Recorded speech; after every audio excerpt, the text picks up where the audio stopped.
Salam Bapak Ibu Saudara-saudari yang terkasih dalam Kristus. Selamat jumpa dengan saya, Pastor Cornel CP. Semoga Bapak Ibu Saudara-saudari sekalian selalu berada dalam keadaan sehat dan bahagia.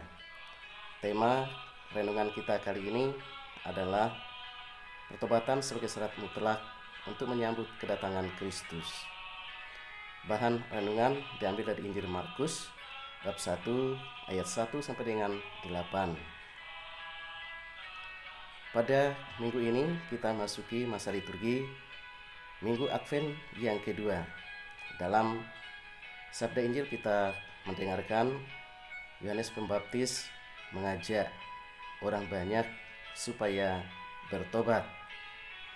Ajakan Yohanes Pembaptis ini mendapat tanggapan yang baik, di mana orang-orang Yudea dan seluruh penduduk Yerusalem mau mengaku dosa dan minta dibaptis.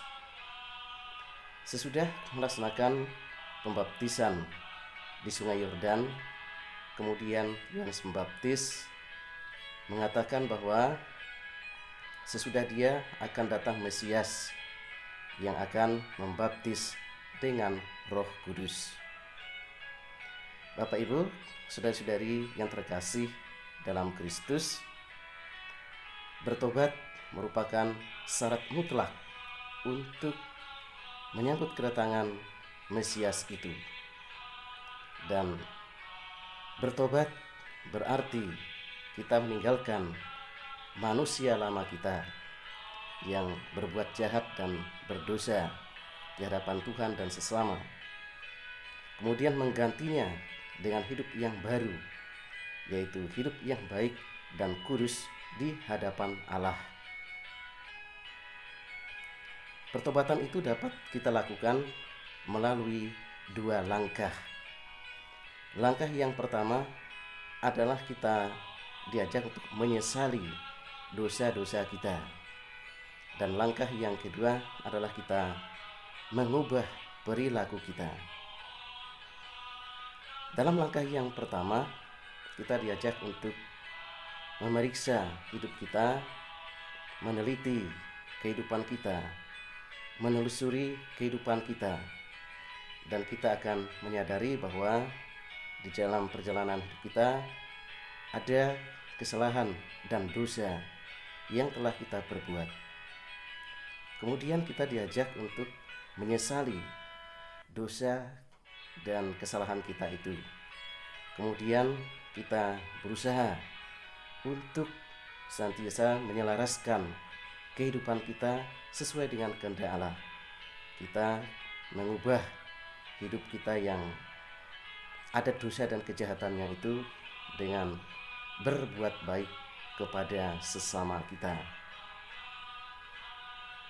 Kemudian langkah yang kedua yang harus kita lakukan sebagai wujud pertobatan kita adalah kita diajak untuk mengubah perilaku kita. Mengubah perilaku kita yang selama ini tidak berkenan di hati Allah.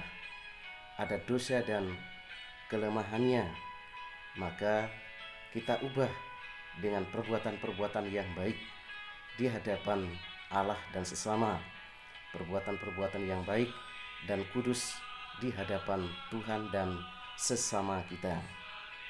Bapak Ibu, saudara-saudari yang terkasih dalam Kristus, pertobatan menyesal dan mengubah perilaku, itulah yang harus kita lakukan di dalam kehidupan kita sebagai kerangka kita untuk menyambut kedatangan Yesus Sang Juru Selamat kita, sebagai tanda kita mengasihi Dia dan sebagai tanda kita sungguh-sungguh mau mendengarkan, mau mengikuti peraturan dan ajarannya di dalam kehidupan kita sehari-hari.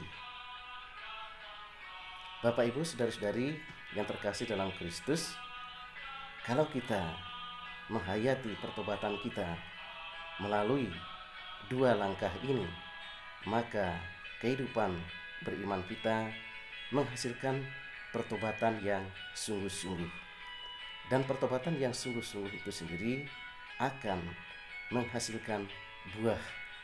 Dan buah dari pertobatan kita itulah yang senantiasa diharapkan Tuhan di dalam kehidupan kita. Setiap pertobatan yang kita lakukan haruslah menghasilkan buah yang baik di dalam kehidupan kita. Dan buah itu adalah buah dari roh itu sendiri. Dan pertobatan menghasilkan buah-buah roh, yaitu adanya kasih, adanya sukacita, damai sejahtera, kesabaran, kemurahan hati, kesetiaan, dan kedamaian, dan juga kerendahan hati, dan kemudian penguasaan diri, seperti yang terungkap di dalam Galatia bab 5 ayat 22 sampai dengan 33. Bapak Ibu, saudara-saudari yang terkasih dalam Kristus, marilah kita pada masa Advent ini betul-betul kita mengisi masa Advent dengan pertobatan yang konkret. Dan pertobatan yang konkret itu adalah pertobatan yang kita mulai dengan menyesali semua dosa-dosa kita, kemudian kita juga mengubah perilaku kita. Sehingga demikian, maka kehidupan kita sebagai orang beriman akan senantiasa berkenan di hati Allah, dan kita layak untuk menyambut kedatangan Sang Juru Selamat penuh dengan sukacita. Semoga demikian. Tuhan memberkati kita. Amin.